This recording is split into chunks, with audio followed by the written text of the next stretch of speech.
Test 1, 2, test, test. Testing.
Okay.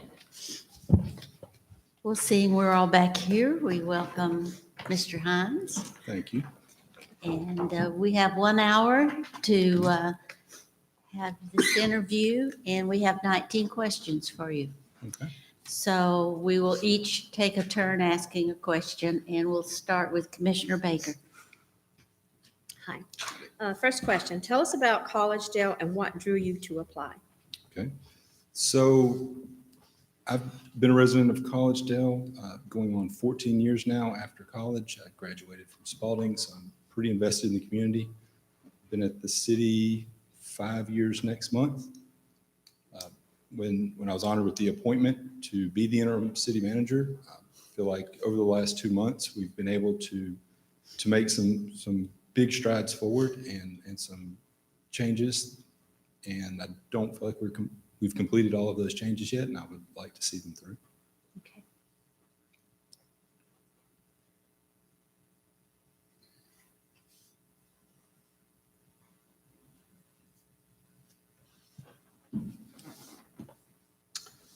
So what was the most difficult decision you have made in your career, and what did you learn from it? That would probably be when I made the choice to leave the design build project at Walker Polychem and become a contract engineer working nukes. At that time, chose to gather as much good information as I could, analyze the facts, make a choice, and move forward. It was a very good decision, I believe. In hindsight, it worked out very well. I learned a tremendous amount. And so it taught me to gather the facts, stand on integrity, make a decision, and see it through.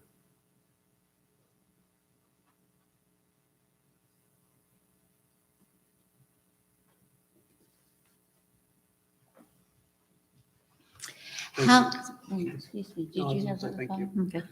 How would you characterize your style of management?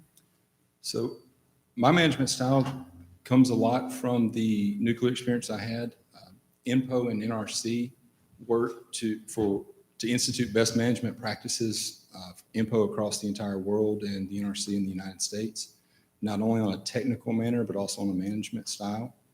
And so taking those experiences gained in the nuclear industry, I've developed a style of clear communication, setting realistic but clear goals, timelines, finding out what someone needs to achieve those goals, giving them those resources, and then getting out of their way so that they are able to achieve them.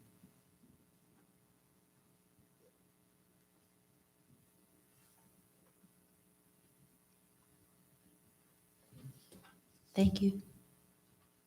Okay, anyway, number 4. What approach have you used in dealing with personnel problems? Honesty, direct communication, and documentation. I believe that we should sit down, talk to someone directly, honestly. Depending on the situation, the magnitude of that conversation varies. That should all be documented. If subsequent conversations are needed, that should be documented as well. Working with them to find out why the situation occurred. But again, depending on level, some transgressions are more immediate, but assuming less serious.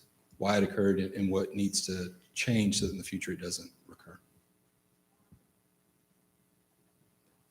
Can I ask a follow-up question? Do you feel there's one way to deal with employees with personnel issues, or is there multiple ways? I believe there's multiple ways. I believe honesty is the cornerstone, though, of any approach.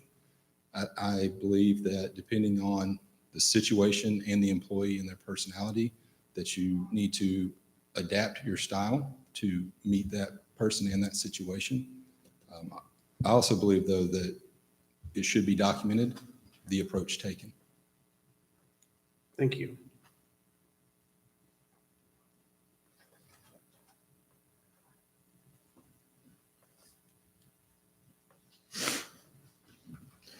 Okay, next question. What experience have you had in training or motivating the employees under your care?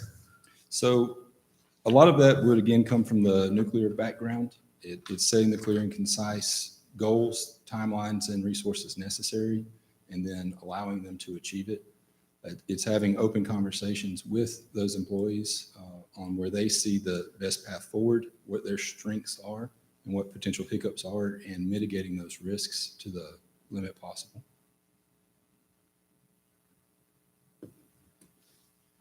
Any examples of that? So some of the things most recently would be the social media spin up and some of the branding efforts that are undergoing currently. Those came out of conversations with planning directly, a need that they saw that is very legitimate, and talking to them about the steps, building some momentum as we ramp up those procedures, creating a procedure for employees who are managing our social media, handling some of the issues that come up with intellectual property from some previous case law, et cetera, adopting those procedures, and then allowing Kelly and Kirsten to run with it.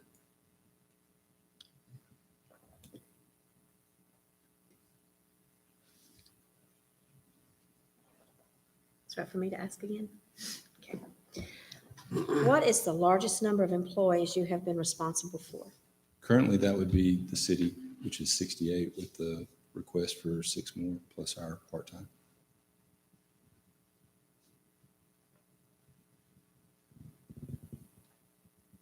Plus the part-time? Correct. Okay. City managers also often have vexing problems that defy traditional problem-solving methods. Tell us about a time when you employed creative talent solutions to an administrative problem, and be specific. Okay. One would be, after being appointed in the interim role, some employees felt like we had a chilled environment. So some steps that we took was to relocate HR to an area that they did not have to come behind a buzzed door, to ask Kristen to work with some of the employees, building a rapport by bringing breakfast occasionally, getting on some first name basis, following some recommendations coming out of MTAS for Kristen to shadow some of the departments to gain a better understanding of what they do and to have more informal conversations, and setting up the anonymous Dropbox so that concerns that they were not comfortable bringing in a face-to-face manner could still be elevated. What was that Dropbox? It's a physical box outside of Kristen's Like a office. suggestion box? Correct. Okay. Not the computer software.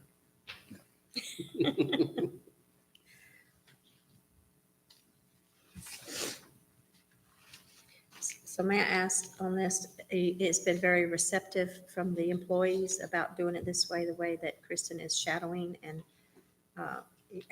From the feedback I've received from the employees and from Kristen, it's been widely accepted and widely enjoyed.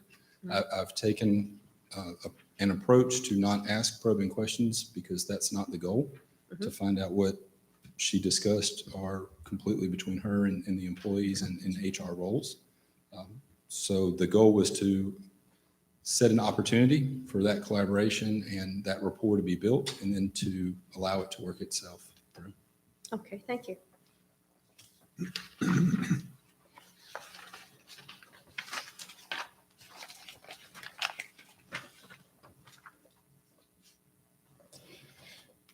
What is the largest municipal budget that you have been responsible for?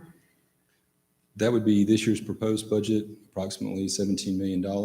Prior to that, the largest budget that I oversaw was the contractor draws when I was at Walker Poly Chem, and we were running about $30 million a month. Is that a month? Per month.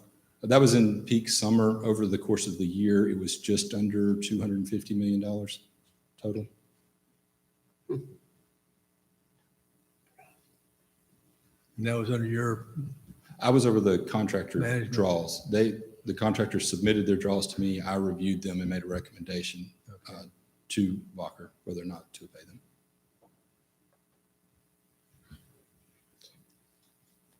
So you pretty much work just like a city manager does, and when they oversee the financial report that they give to us, and we do audits and things like that, as to how to present it. So it's Correct. similar. Similar. Responsibilities are a little bit different because I wasn't approving the actual payment. I was making a recommendation. Okay. Thank you. Everybody ready? Next, in budgets that you have prepared, how do you communicate the effectiveness of services delivered? So, for instance, for the city, that would be a lot along the lines of, we're the sixth safest city currently in Tennessee. We would like to see that stay the same or improve or not significantly decrease. Observationally, our road repavement schedule and road condition overall compared to our peers exceeds our peers. If you drive down Gun Barrel, I think you would agree. We have significant parks and rec resources, not only in terms of parks and greenways for a community our size, but in having a department that are being utilized. And so that's how I would categorize it.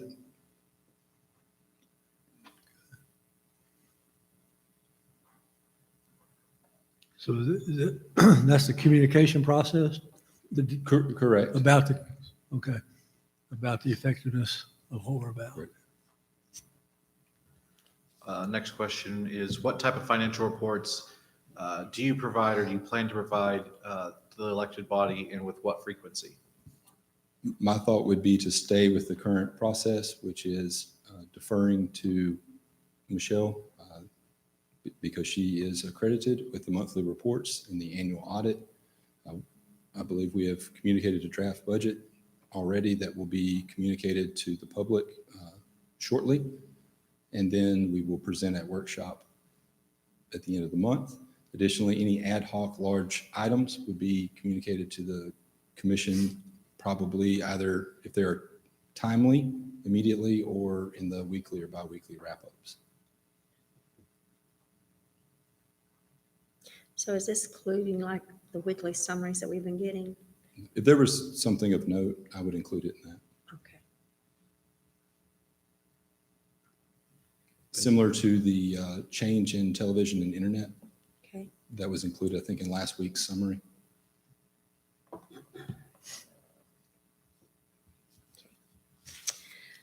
Tell us of a difficult customer service experience that you recently had to handle, perhaps like an angry citizen, or it could be something else, but something difficult you had to handle. Be specific and tell what you did and what was the outcome of it. Do we want to talk about the park? That's fine. Okay. I think that's. I know you've done a lot there. There's a lot there. So in that case, we had a lot of conversations, a lot of communication. I had a lot of phone calls with the donor to find out exactly what their position was. A lot of email correspondence with the concerned neighbors.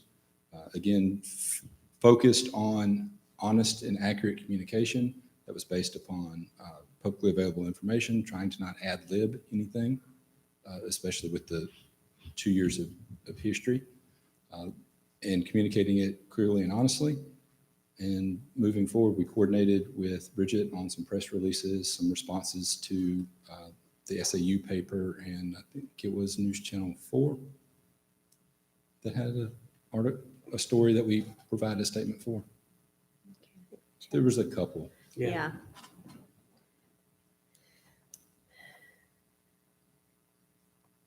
Okay, thank you. So can I just ask a follow-up to that question? How would you have done it differently? I would have brought the 60% plans to a workshop as a simple informative item, not for a vote. I would have then posted the 80 to 90% plans on the website for the community to see before bringing it to the workshop for a formal presentation like we did, and then running through the normal TCA process. Difference being is that 60% presentation would have been 18 months to 2 years ago to have started the ball there. It would have been November of 19, I guess. Anything else? No, thank you very much.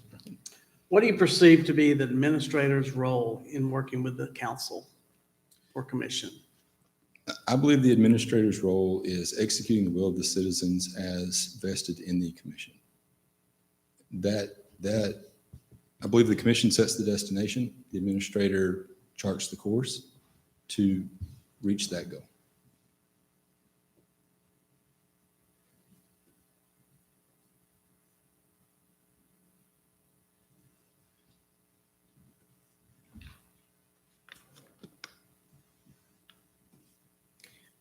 follow-up question, that do you feel that would be your position to lead us in a different direction if you felt it was in the best interest of the city? If I felt like it was in the best interest of the city, I believe it would be my position to inform you of the reasons why and encourage you to go a different direction. But at the end of the day, consensus will of the commission is the direction of the city. But I would feel strongly to inform you if I felt like it was not the best course. Thank you. What do you do when an individual commissioner asks you to perform a task that is not approved by the entire council?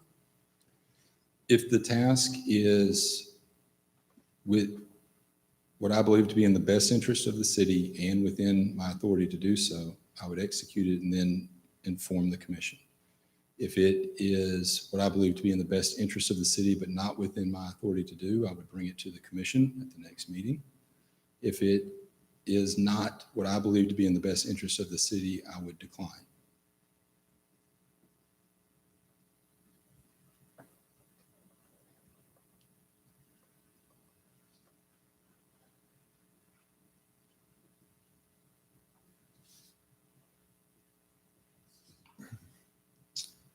Number 14, how do you view the role of the council in dealing with the administrator and the administration? Again, I believe the commission sets the destination, and their role is to inform the city administration of their expectations and direction they want to go so that the city administration can execute that direction.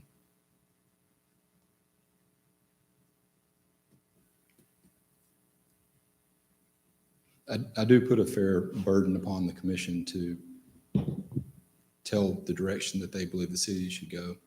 I believe that they've been entrusted with that from the citizens, and that is part of their role.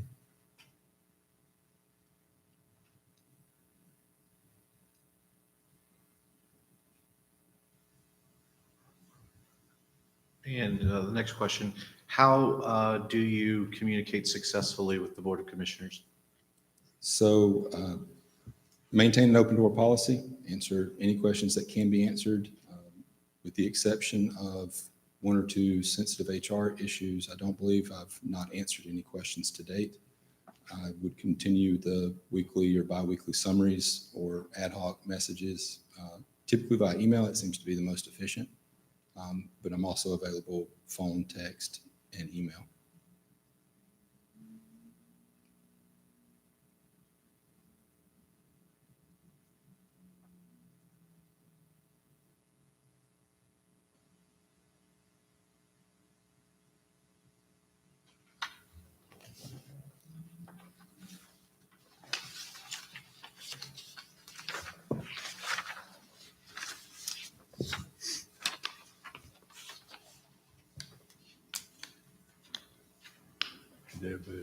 My turn?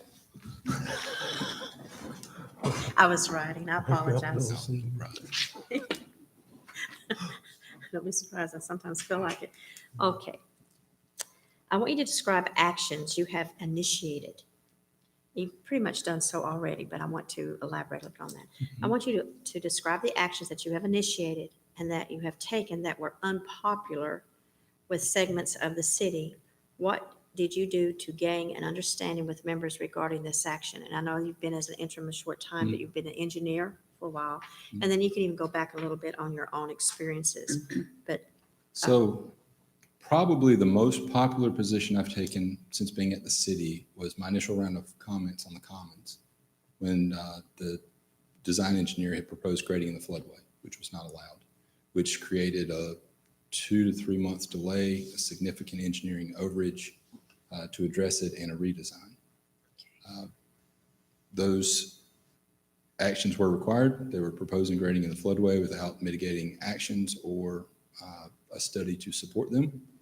And so I communicated clearly the technical basis on why that had to be done, and then weathered the storm from the delay. Yeah, it was a very unpopular choice, It was the right choice, and I'm very comfortable in that choice that was made. Okay, thank you. To what extent do you believe contact with citizens and citizens group is important? How do you typically handle this responsibility? I think it's absolutely critical. One of the first actions after I was appointed interim, I think I had pre-drafted the emails and timed them to send out at 12:01 to the key stakeholders of the community, just to have an informal sit down. No agenda, no ask, just what are we doing well? What could we do better? I believe if I'm hired on the full-time basis, that Ms. Alden and I will gain a very close relationship and speak to each other at the grocery store. That is absolutely fine. We've had multiple email conversations back and forth to inform the residents of Greenbrier of the various things going on in the city. Working with the Collegedale Tomorrow Foundation Board, et cetera. Working with the Planning Commission, Board of Zoning Appeals, et cetera, I believe are all critical to successfully executing the position. Follow-up question, do you see the city regaining the trust of the citizens of Greenbrier? Yes, but we need to be very careful to communicate with them clearly and honestly and not surprise them with any decisions. Emails are free. If there's something that may affect them, I believe they have every right to be informed of it, so that we can have those conversations with them, work with them as a large group of citizens, and go from there. Thanks.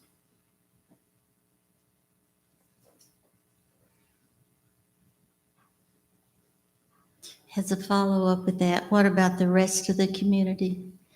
That, I believe we need to take the same position with the community. If we believe that an action will affect a particular group of citizens, I believe we should do our best to inform them, not simply advertise, and then if no one happens to be at the publicly held meeting, move forward. We have contacts with various HOAs. We have contacts in most of the community as members of the community. And that could be as simple as relying or asking for contacts from the commission who've been in.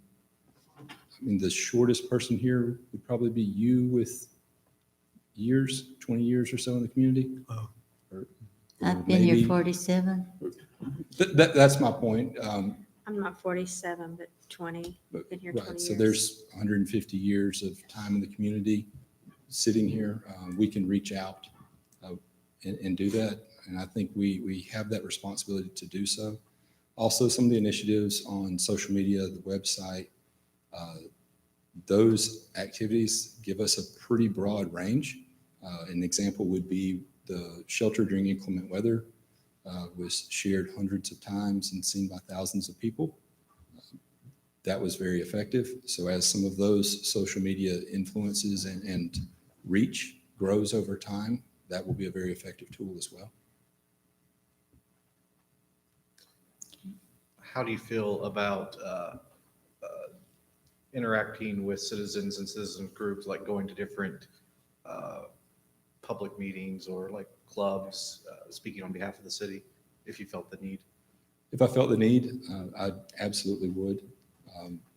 I think the key to doing that successfully, though, is doing it in front of an item, presenting this is upcoming, we would like to have a conversation. Unfortunately, at times, some of those meetings on the backside have a lot of momentum. Some of it is based on truth. Some of it is based on fear. And stopping that momentum is much more difficult than reaching out beforehand and presenting the information. But it's something that I believe needs to be done for something significant. I just have one more follow-up to this because I think it's important for the city because we've had some heated budget discussions. Mhm. And personally, I felt over the years it's been kind of slack in communicating to the Mhm. citizens. So what do you see as, besides social media, what do you see as opportunities for us to communicate about the budgets, the workshops? etc. So social media, putting it up on the website, which are all activities we've already taken. Letters to some of the key business holders that, hey, the budget's ready, et cetera. Emails to the HOA presidents, et cetera. The budget's ready. We'll be presenting it at the end of the month at workshop. Please come out. It's available on the website for review, et cetera.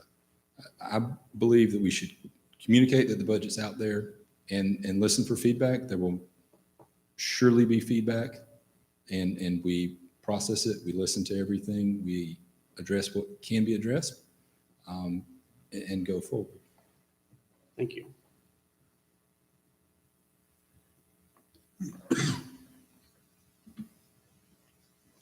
Describe a strategic planning process that you were personally involved. Why was it done, and what was the outcome? I've represented the city on the TCC Technical Coordinating Committee as part of the TPO for the last 5 years. Worked with the vice mayor and the team for the Greenway expansion project. We have in next year's budget put aside a significant amount of money for an update to the development requirements that came from a sales tax windfall that we found this last year. So it's in next year's budget, but it's cash we received on hand, which is a big move forward on updating those requirements. And working with the change at Hamilton County Water Quality, some of the subdivision regulations are being updated. So I'm working hand in hand with Autumn Friday at Hamilton County Water Quality on keeping our subdivision regulations, trying to catch the same update that the county will probably undertake with ours. Okay. Okay, last question. What do you see as the primary role of the city manager of Collegedale, and what qualifications should one possess to be successful in this position? I believe the key role is, again, executing the will of the citizens. It's entrusted to the commission.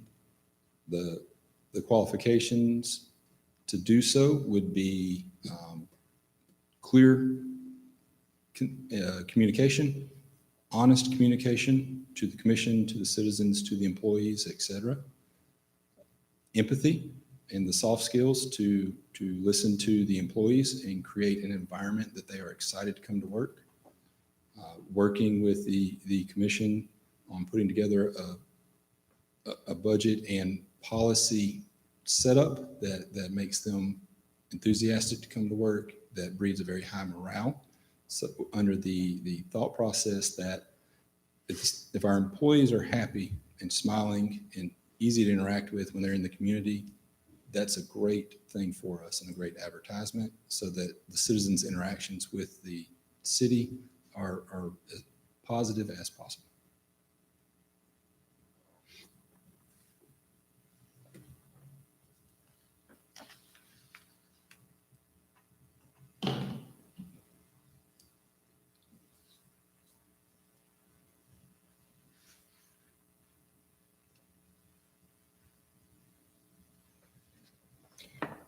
May I ask one question? And maybe going back just a little bit.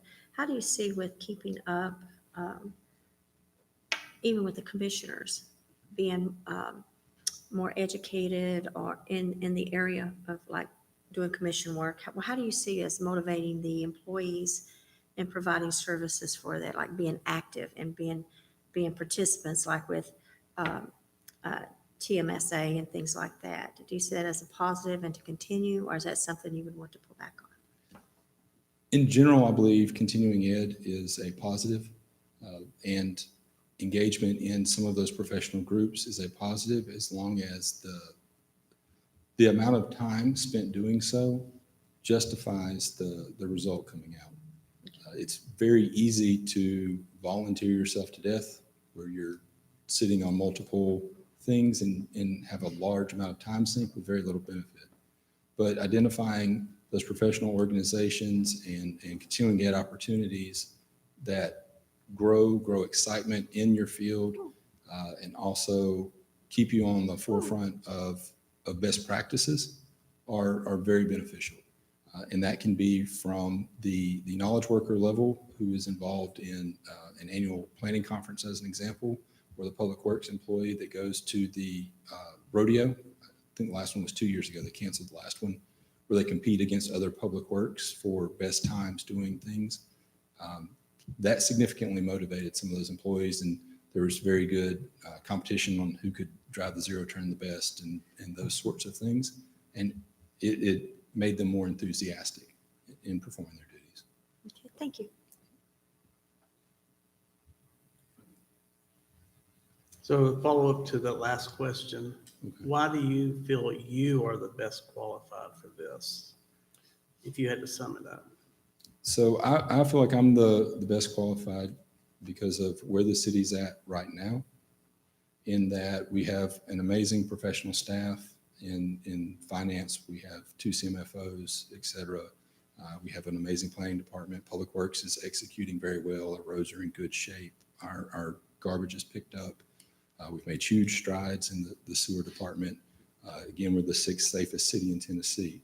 So I believe because of where the city's at right now, my ability to listen to the employees, listen and hear the employees, and describe a vision and execution path so that we move forward in those directions is why I would be the most qualified now. Do you have any questions for us? I know most of you pretty well, so Okay. none that I can think of. Well, we appreciate you Thank giving you. us your time tonight. Thanks. Thank Thanks, you. Wayne. Have a good evening.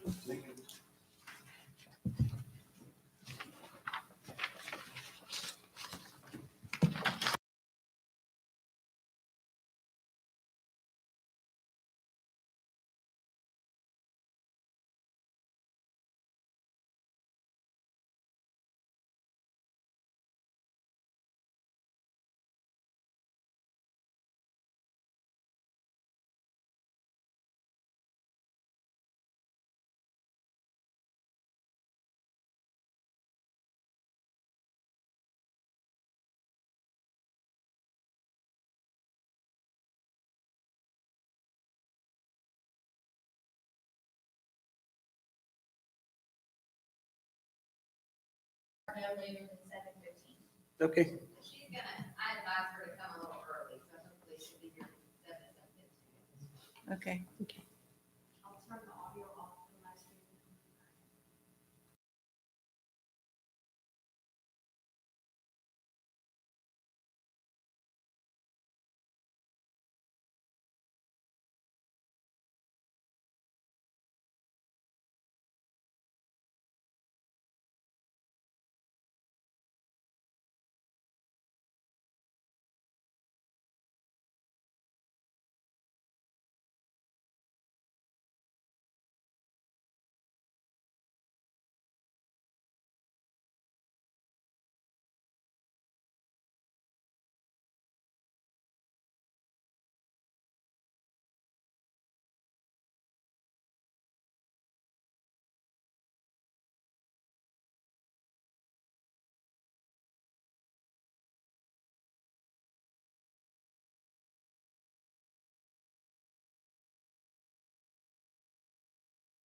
He's the youngest one with the tiny blonde.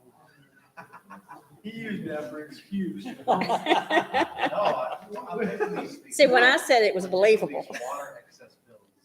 So like flushes it. Oh. And that was my second bottle tonight. Oh. Hi, how are you? Very good. How are you doing? Doing fine. It's good to see you again. You too.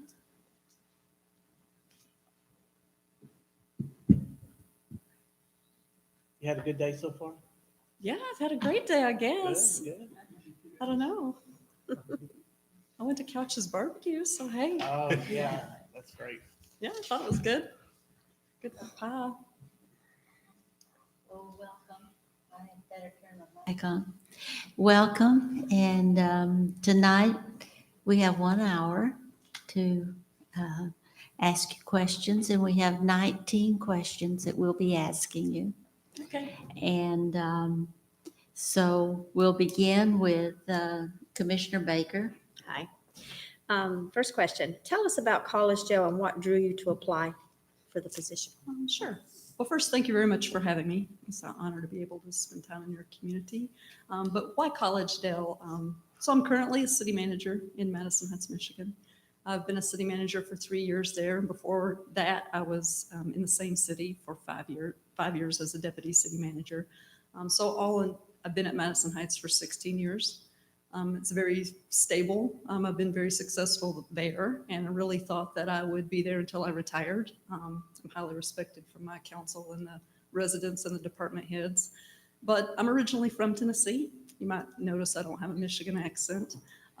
My entire family still lives in East Tennessee. And about 3 to 4 years ago, my husband and I really started talking about when we were coming back, not if, but when. And we both thought that it would be when we retired. So we were going to work in Michigan until we retire and move back to Tennessee. And that was just kind of what we thought we could do.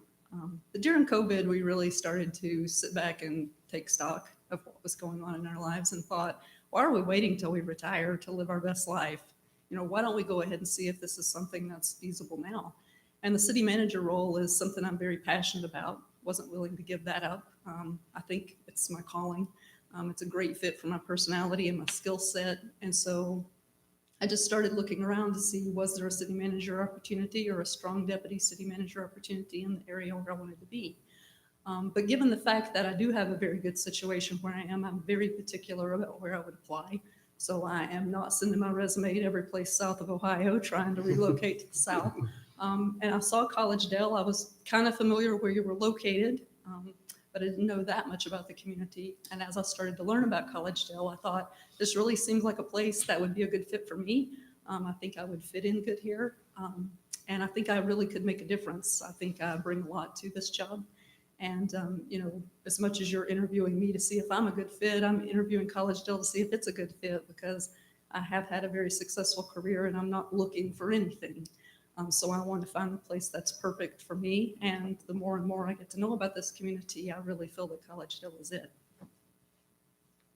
Thank you. All right, my turn. So what was the most difficult decision you have made in your career, and what did you learn from it? Every decision when you're in it seems like the most difficult, I think. Let's see, I make a lot of decisions, but I'm going to have to say maybe the most difficult was in choosing who was now my current deputy city manager. So I had a very strong team, and I had 2 individuals that both were very interested in the position. I valued both of them very much, and wanted to give the opportunity to both of them, but I took my time. I looked at it very from non-personal way of what was best long-term for the city, what was the best decision overall for our residents, and ended up choosing my police chief to be my deputy city manager there. And that was very difficult because I actually had a closer relationship professionally with the other employee. And despite the fact that I, tried to explain it to them, it of course wasn't received over well, because that had been their professional goal. But I still think that I stepped back and made the best decision for the city and really succeeded in taking personality out of it. And I think long term, that's the lesson, especially in the city manager role, is just to take your personal feelings out of something and make the decision on what's best for the city, what's best for the residents of the community, and what's best long-term.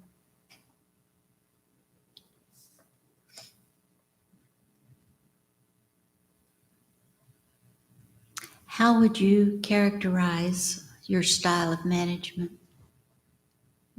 It really depends on the employee or the situation. So each type of situation kind of brings about a different type of management style. But overall, I would think that I'm very much a coach. I like to get the input from the department heads. I like to make sure that I have all of the information. Ultimately, I still make the decisions, but I like to be very collaborative and make sure that everybody has a voice and I understand all the different concerns. So I would classify myself very much as a coach overall, although sometimes I realize you have to step up and be more of a commander style or more authoritative. So I have no issue doing that, but that's not my day-to-day mode of operation. Okay. What approach have you used in dealing with personnel problems? Well, I don't ignore them. I think that's one of the worst things you can do is to ignore or shy away from addressing a personnel problem. I have a very strong background in human resources. I actually have a graduate certificate in human resources and was a human resource director for a bit of time in my current community. So I know the ill effect of just ignoring a problem. It typically doesn't go away. It typically does get worse. And going back to, I take the personality out of it. I have a very direct conversation with the employee about what the issues are. If it's a performance issue, I make clear suggestions, or not even really suggestions, directives of what they can do to improve.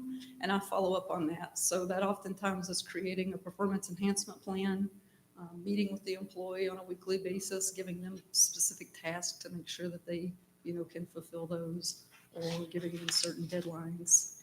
Of course, if it's not a personnel issue and it's a more critical nature, I have no problem handling that, following proper labor law and moving through the process of removing them from service if so needed.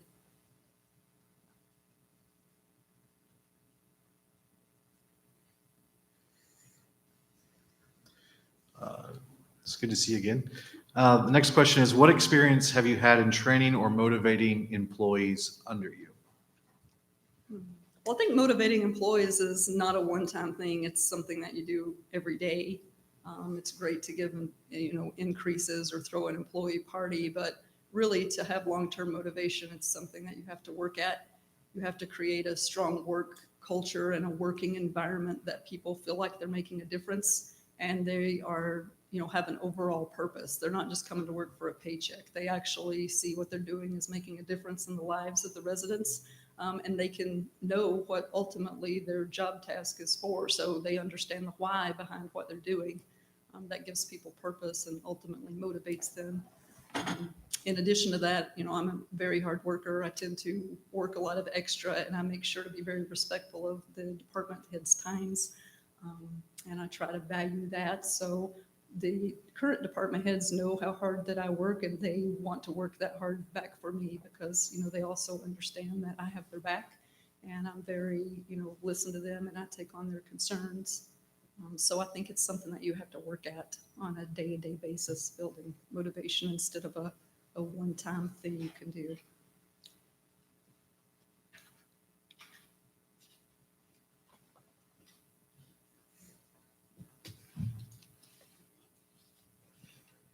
Oh, it's my turn again. I'm sorry, I'm sitting here writing notes. I apologize. It's okay. I thought my answer was too short. No, I was What did you writing wanna down add? information, It's okay. Okay, what is the largest number of employees you have been responsible for? I'm currently responsible for 158 full-time employees and about 150 part-time. I have 8 direct department heads. Okay. Okay, thank you. City managers often have vexing problems that defy traditional problem-solving methods. Tell us about a time when you employed creative, talented talents to solve an administrative problem, and be specific as you can. I'm not sure this is an administrative problem, but it was a vexing problem for sure. So in my current community, about 2 days before Christmas in 2019, we had a environmental incident where an electroplating site was spilling out onto the most highly traveled interstate in my community. It made national news to the point that my mom from Dandridge called to say, "What in the world's going on in that community of yours?" That took, the EPA came in to handle that situation, as well as the state environmental situation, because the city doesn't have environmental engineers or anything to deal with that. But that, for on my end, took Christmas Eve, me getting together all the elected officials, our state representatives, our county representatives, and making sure they were all on the same team, because I knew eventually I was going to need their help in solving this problem. And I needed to make sure, first of all, that they were seen by their constituents as being knowledgeable about the situation, that they had the answers to give people when they were being called. So I communicated with them. We had numerous public meetings about it.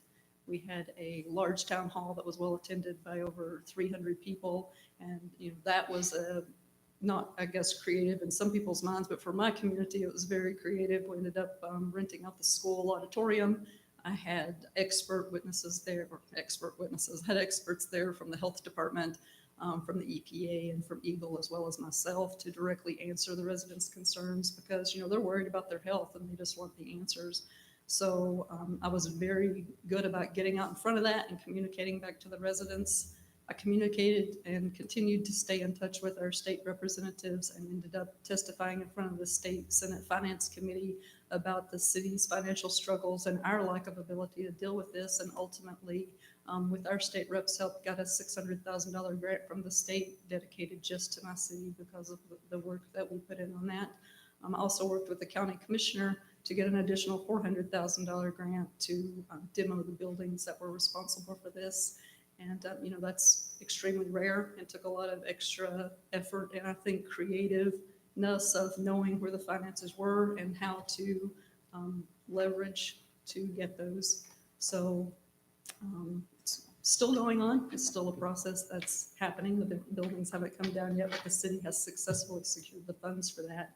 And I am, very good at giving credit to those state representatives and those elected officials, so their constituents know the roles that they played along through the process. Thank you.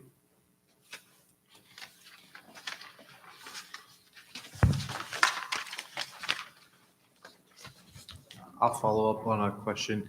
Do you feel that you could make relationships quickly with our state representative delegation to kind of have that kind of relationship that you have with the representatives there in Michigan? I think it's critical to have those relationships, and I would start doing that even before I showed up here presently. Yes, the short answer is yes.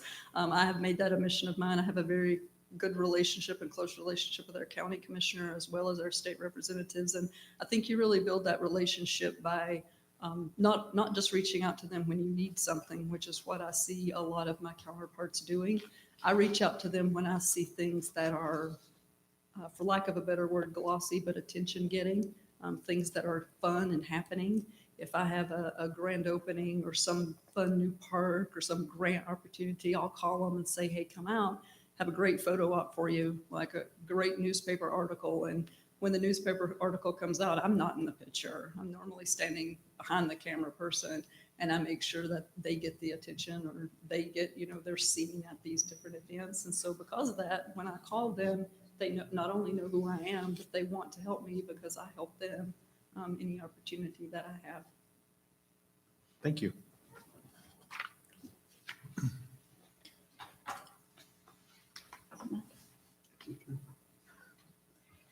I lost count. What is the largest municipal budget that you have been responsible for? My current budget's $55 million, and the general fund is about 31 million of that.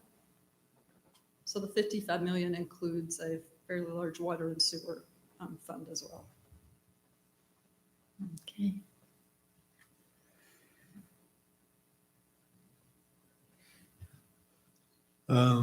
In budgets that you have prepared, How do you communicate the effectiveness of services delivered? Sure. Most recently, since 2018, I started a pretty detailed strategic planning process with the commission. As a matter of fact, when I was appointed city manager in acting capacity, I thought if I could only do one thing before they hire a permanent city manager, it's going to be implement a strategic plan. And so that has allowed me to not only set the priorities of the budget, but communicate back to the residents in the 3 years since about the things that we've achieved with their tax dollars. In that period, we went out for a tax increase, and I think that it has been critical for me to show the residents exactly where those increased tax dollars have gone and to live up on the promises that I have told them that we were going to spend their money on. So I do not miss an opportunity to not pat ourselves on the back, but communicate when we do good things with the tax dollars and let the residents know about it. And I also do internal benchmarking. So we compare to what we did last year. Are we doing better? Are we doing worse? I kind of shy away from benchmarking against a lot of other communities because every community is different. Every community has different priorities and different resources. So I very much focus on internal comparisons. Are we better than we were last year in different ways? And also, did we meet the priorities that the community and the council had set? So they want to see an increased staffing in police, or they want to see a safer community, then I show them this is where your tax dollars went and this is the effect that it has. Hey, follow-up questions to that. How do you communicate to the citizens? I have a very detailed budget book. I also am very active, unfortunately, on social media. So I have a following of about 3,000 people on there. I do public engagement meetings anytime that I can. I even had a budget and beers, I called it. Sorry if that's not popular, but a lot of our residents hung out at the local brewery. So I took the show on the road and thought, if you're not going to come to the city hall and listen to me tell you the great things we're doing, I'm going to go to you. So I meet people where they are. I have meetings in the parks. I am very active in local community groups. I give presentations there on a regular basis, and I try to keep these short meetings kind of short, a couple minutes. I can very quickly go through and say, hey, we spent X number of dollars of this on this new police project or on this new park or something. Thank you.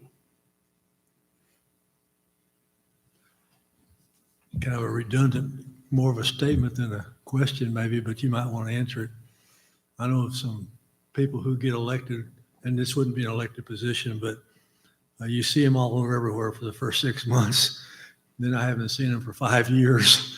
And I just wonder, is that plan that you just described something that's ongoing, or is it going up or going down? Well, or- I'm still doing it, and it's 3 Okay. years later. It did kind of slow during COVID because Right, right. Michigan, to a lesser extent than Tennessee, was Right. completely shut down for a longer period of time. Mhm. So, one of the other things I did when I became city manager was I started a Citizens Academy. And to begin with, my council was a little apprehensive about that, but it has been fantastic. My department heads have loved it. The communities loved it.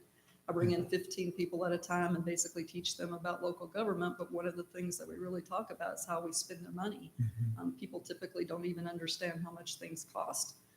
So that has been of value, but that was put on hold last year. Right. So that's something, I would definitely continue doing. It's, 8 weeks out of my life, but I would still do that. And with still any opportunity I get to be active, I would still do it. But I haven't been, Sure. hanging out at the local parks, having budget meetings during COVID. But I do anticipate redoing that again this upcoming summer, hopefully.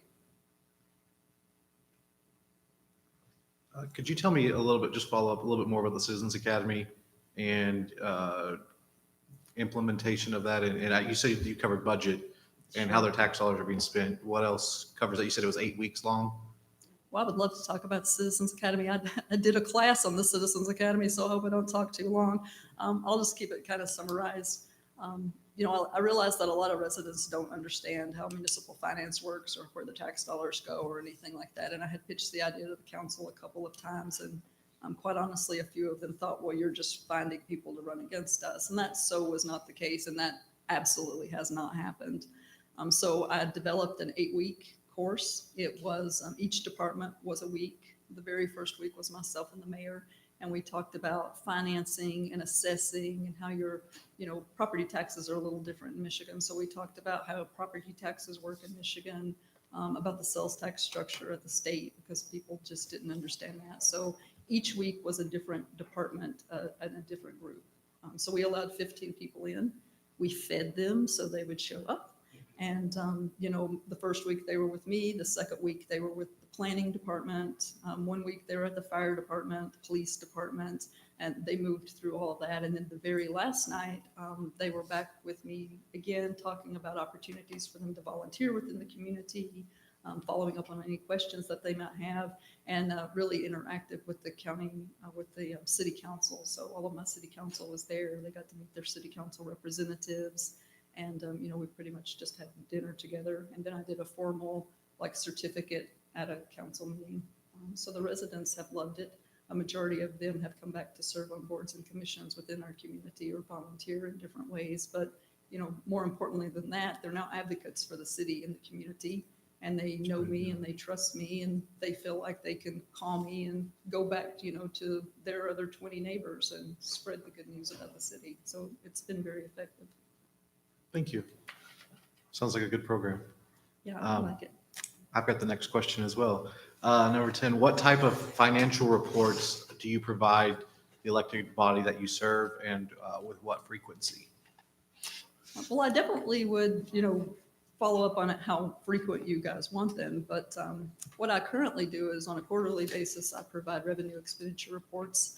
But I don't just provide the report. I write a summary detail on top of that so you can read that. And if you don't understand all the numbers behind it, you don't have to, worry. I've already hit the highlights in that report.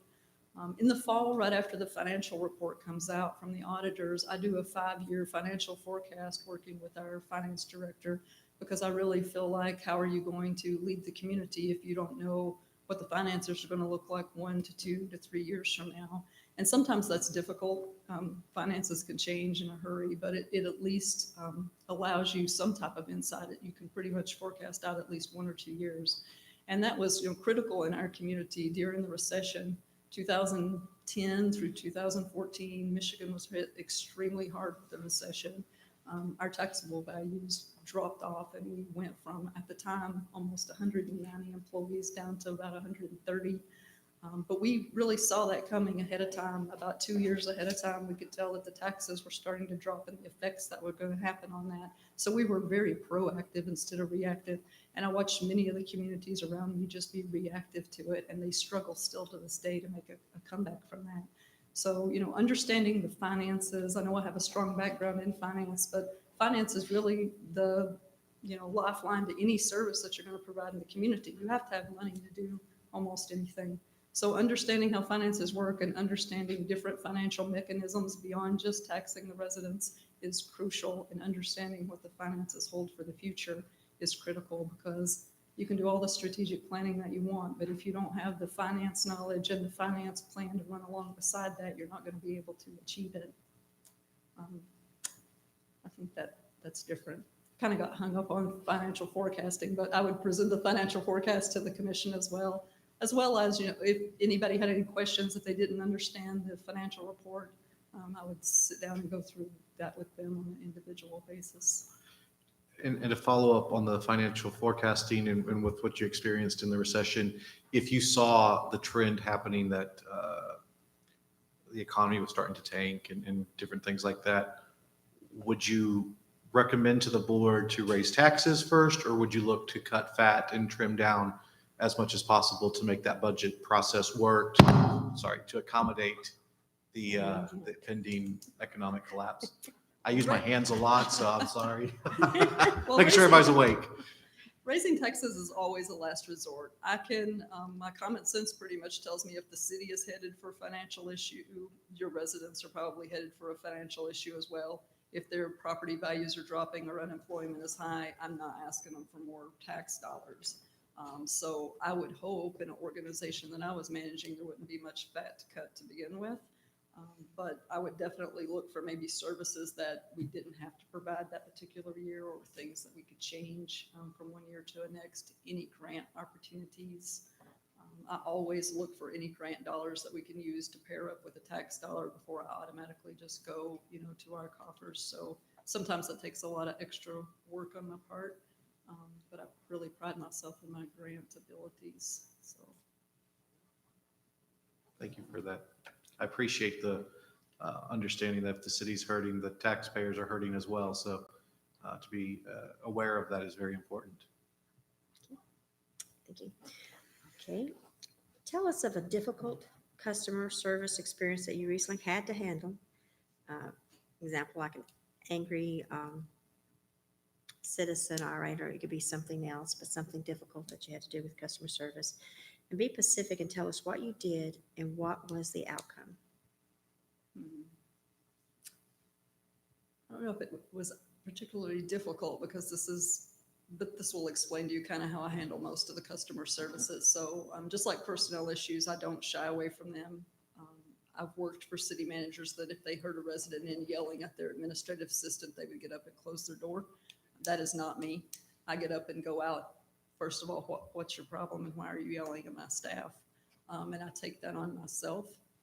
But in the particular situation, I had a resident that had called up and was screaming at my assistant again because he had said for years, he'd been living in the community for 12 or 15 years, and the garbage people never bothered to pick up the trash in the parks after parties, and the trash was blowing out of the parks all in his yard. He had been calling the DPS just to no satisfaction. So I went out and spoke to him and ended up driving out to his house. I drove out to the parks and saw, sure enough, trash cans were running over. I took pictures of those. I called the DPS to ask, what's the problem here? They followed that up with the trash contractor who assured me he was going right out there that day. But before I left for that night, I got in my car and went back to the park to find that the trash cans were still full. So I called the contractor myself and sat there till they showed up. So they haven't missed those parks again. And the resident has become one of my biggest fans because that's how I address every problem. I don't always, get that same result. I can't always tell a resident yes, because I like to treat everybody consistently and follow the rules. But I do always let them know that I at least heard them and I did the best to investigate the problem. If that means I got to go out and look at their grass or whatever it is, take my staff with me and investigate it, I do. And I follow up with them and make sure that if it is a no, that they at least understand the no. They don't have to agree with it, but they at least understand it. Thank you.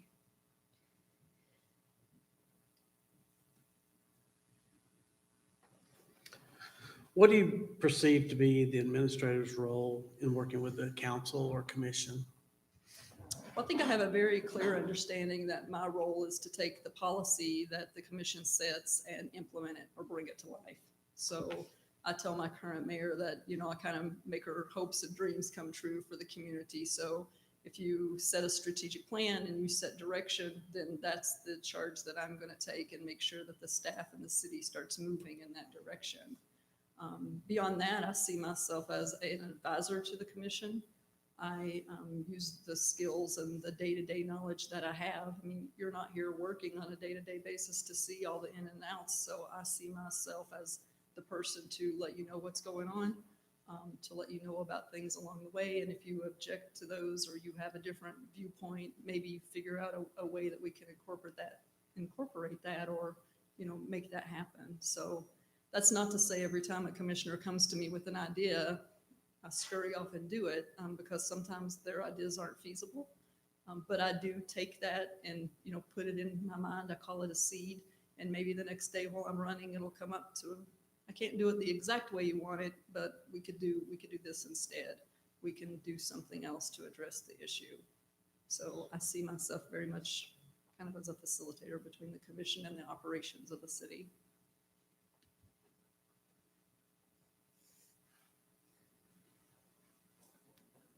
Okay. What do you do when an individual commissioner asks you to perform a task that is not approved by the entire council? It would depend on what the task is. So if it's something that should be happening anyway, like you call me up because the trash wasn't picked up, I would have the staff take care of that. If it's a policy decision and it needs to be approved by the whole commission, I would tell that person. So other than that, I'm very good about making sure the entire commission has the same information.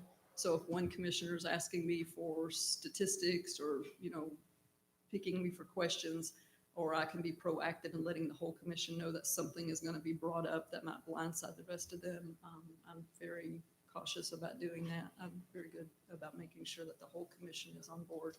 So I very clearly know that I don't work for any one of you. I don't work for any of you, but I work for the whole commission. Okay, thank you. Number 14, how do you view the role of the council in dealing with the administrator and the administration? Well, I think it's your role to set very clear policy and to establish a very clear vision. So I would know what to be doing. I would know the direction that you would want us to go. And I would expect once that vision is set that, we work together to figure out the best way to bring that to reality. I would hope that it's mutually respectful and open communication. So if there are any issues, we can address it right up front.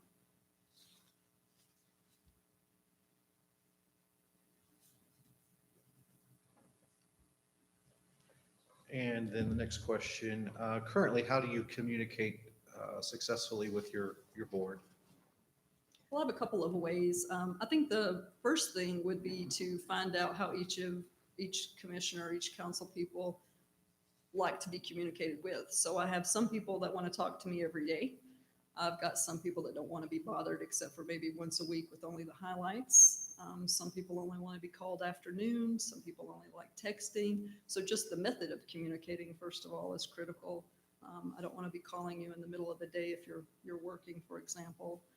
But beyond that, I have a weekly, what I call a confidential, even though legally it is not. On Thursdays, I send out a report to council about things that have happened through the week. If I, start working on a project or hear about a grant opportunity or we're applying for something, there's a summary in there. If the commission or council has asked me for a report on something, it'll be in the confidential as well, along with any upcoming events or anything that I think that the commission would like to attend or know about. So that's on a weekly basis.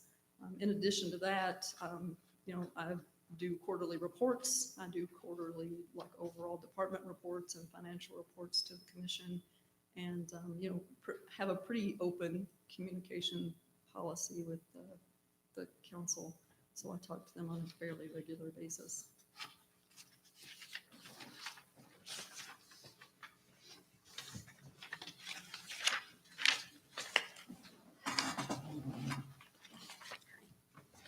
You would describe actions you have initiated and taken that were unpopular with segments of the city, and what did you do to gain an understanding with members regarding these actions?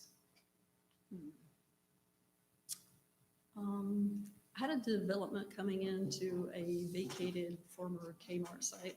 It had been sitting vacant for many, many years, and for lack of a better word, just become an eyesore. It was the first place that you saw when you got off the interstate in the community. And a wholesale club was going to come in and refurbish that site, and everything was going to be great. But when they started the project, they came to me and said, with the new stormwater rules and their plan to revamp the entire strip mall, they wanted a tax increment financing plan. And so I studied the plan and realized fairly quickly that it was in the best long-term interest of the city to offer this taxing plan. So it's a reduced tax structure for 10 years. It was going to spur other development in that area, and it has spurred other development in that central area and really helped our commercial growth. And it was in the long-term best interest of the city. But the residents did not think that was a popular idea. During this time, we were going out for a tax increase, and they saw it as, you're allowing this business to come in and build here, and yet you're basically giving them a free pass on taxes. But there's so much more to think about when you're looking at that situation. And I tried to explain it to residents, but tax increment financing or TIFs in general are difficult for somebody with no municipal finance experience to understand. So I'm not going to say that, the residents ever thought that was the greatest idea, but I still can prove to somebody that understands it that it has been extremely beneficial to the community. It has spurred millions of dollars of other commercial development in and around that area. and by far, was a good idea. Okay, thank you. My turn. To what extent do you believe contact with citizens and citizens group is important? How do you typically handle that responsibility? Well, I think it's crucial, and one of the things that I get credited for quite a bit or complimented on quite a bit is my accessibility, oftentimes to my own detriment. So after I became the city manager, I started a Melissa Marsh City Manager Facebook page, which is followed quite a lot. People think they know me because they're on there. It's strictly for city business. And my cell phone number is linked to it, which I didn't initially realize, but residents can call me on my cell phone. They don't all the time, but they do sometimes. And I answer their calls day or night. I answer the commission calls. I am very involved in community organizations. I try to go to fundraising events and be seen at the community. That being said, I'm not at every Little League baseball game. But if it's a big event like a festival or something, I think it's important to be there and be seen, and that the people know me and they know that I'm accessible. They can talk to me. I will listen, and I do get back to them. Thank you.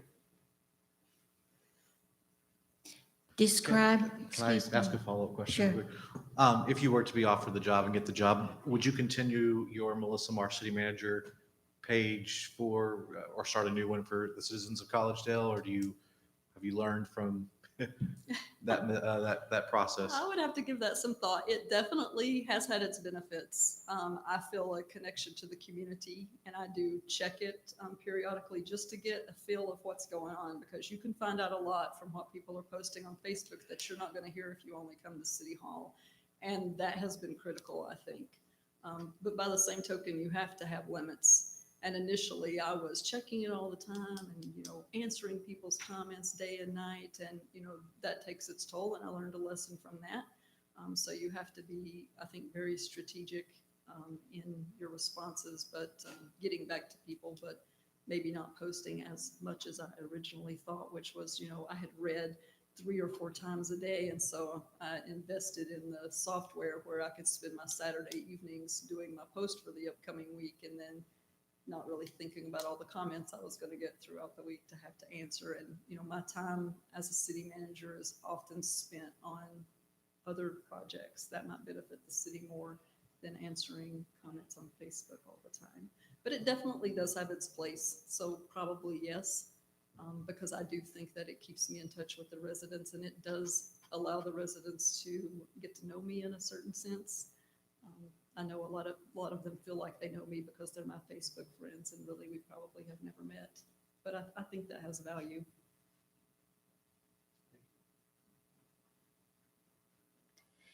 Describe a strategic planning process that you were personally involved. Why was it done and what was the outcome?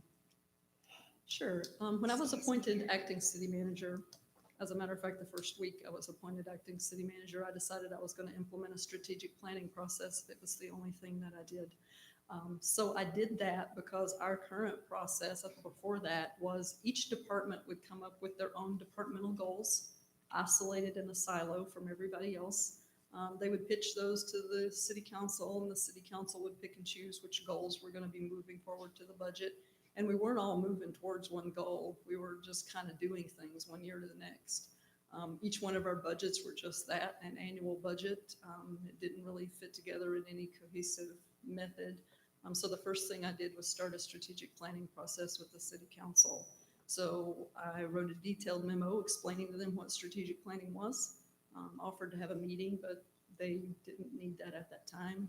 We conducted what's called a SWOT analysis, or we evaluated what the city's strengths, weaknesses, threats, and opportunities were. I think I got that out of order, but that's the 4. I had the city council and all of the department heads took a survey of what they thought the strengths and the threats of the city were. They had about 2 weeks to talk to their neighbors, their community, fill out the surveys. And from that, I really saw a common thread between all the parties of 5 critical focus areas that the city was going to put our resources towards. From that process, we had a workshop to talk about those focus areas and see what the city council wanted to be as objectives or goals for the upcoming 1, 3 to 5 years. So we really had a good conversation about where they saw the community going in the future. I took those goals back to the department heads and we created what I call action items. They were basically just budget line items or things that we could do to make these goals reality. And then I incorporated that into the budget. So we ended up, I think, with 43 action items the first year. And, I couldn't put all those in the budget. Our budget couldn't handle it. We didn't have the resources. But, I put probably 23 of them in. And I had another meeting with the city council to explain to them which 23 items I put in and why. And if they thought there should be different ones, if they thought the problem should be addressed a different way. So when we went into the budget, we had a detailed strategic plan for the 1, 3, and 5 years about what that budget was about. And the budget was aligned with the priorities. So we naturally moved to a priority-based budget. And, the residents appreciated that the things that they considered were priorities were what were being carried out through the city. So through that, we really addressed some critical issues in the city that hadn't been picked up before, because they just weren't on the radar. Okay. Thanks. And the final question. What do you see as the primary role of the city manager of Collegedale, and what qualifications should one possess to be successful in this position? I'm so sorry.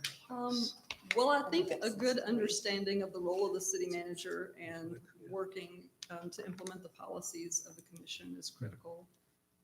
Having somebody that's steady and very even keel, I think, is very important. And having somebody who understands really what the future of Collegedale and the vision of Collegedale could be if the commissioners, whatever the commission has a vision of, how to implement that and how to bring that to life. Someone who understands all city services and has a good, experience and background of working with different types of residents. And I think just a passion for local government as a whole. Very good.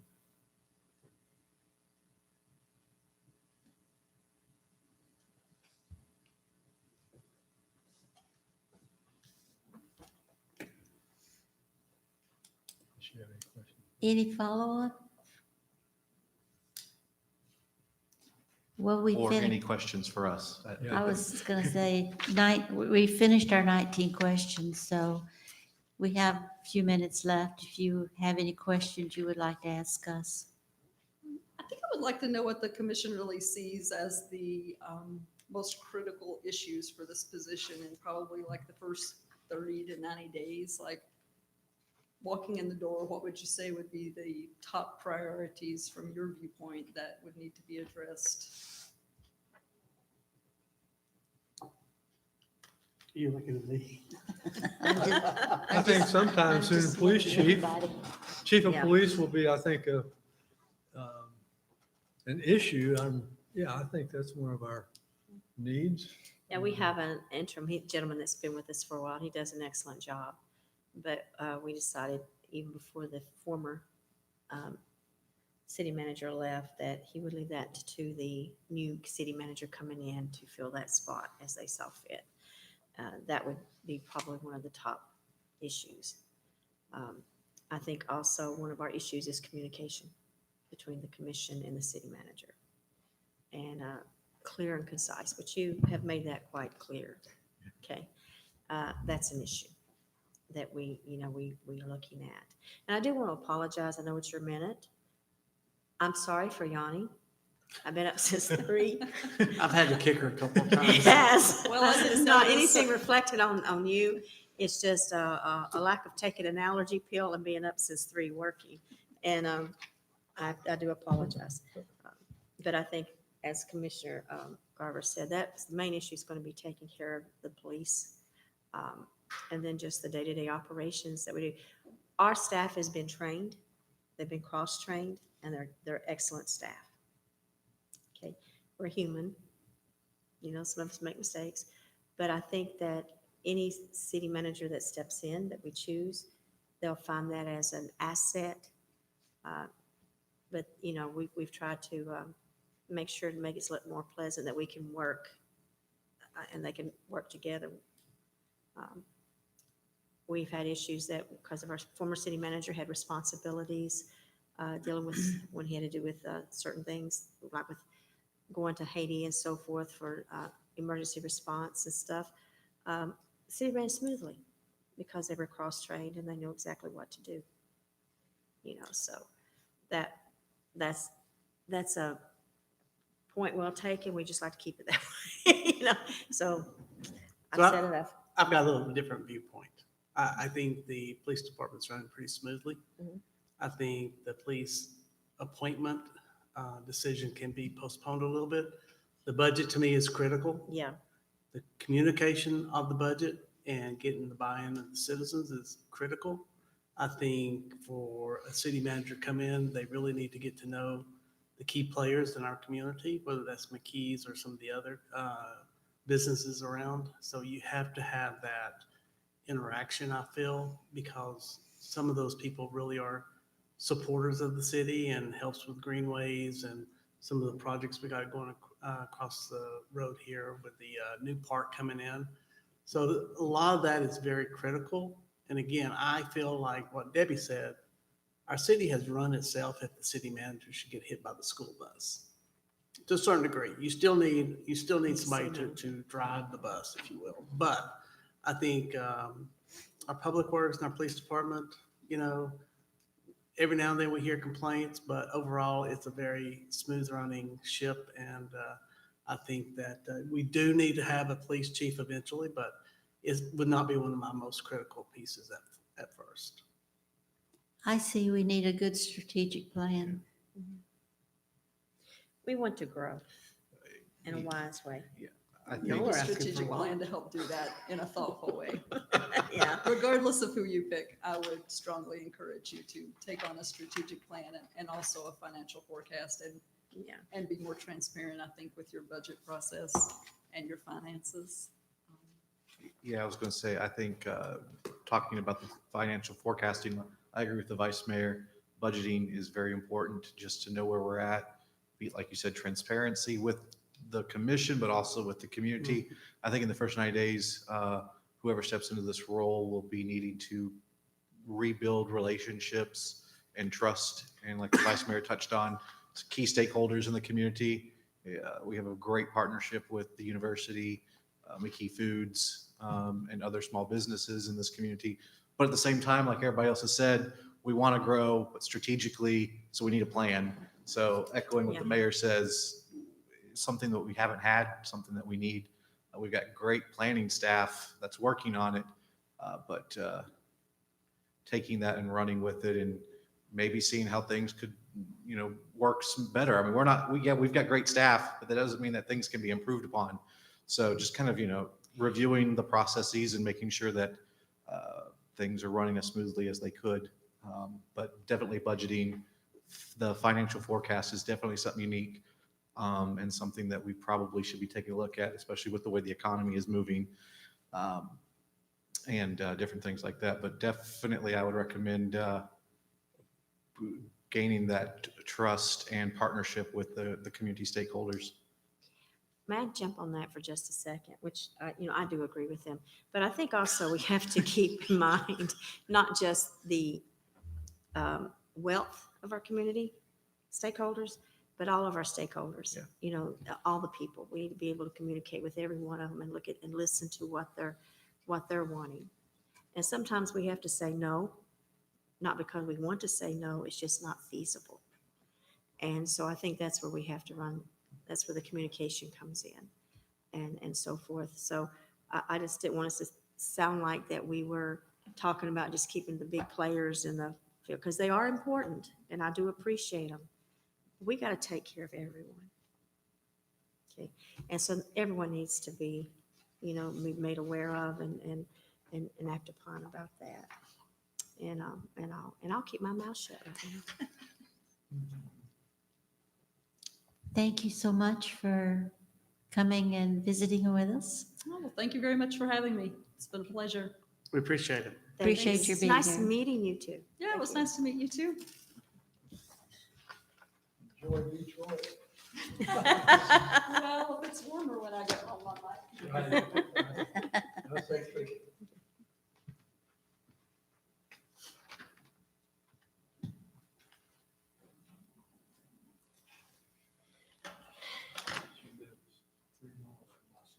Oh, that's it. She does, yeah. So are we through streaming now or? Let's call adjourn. I need a Move to adjourn. motion to adjourn. Second. Motion. We're adjourned.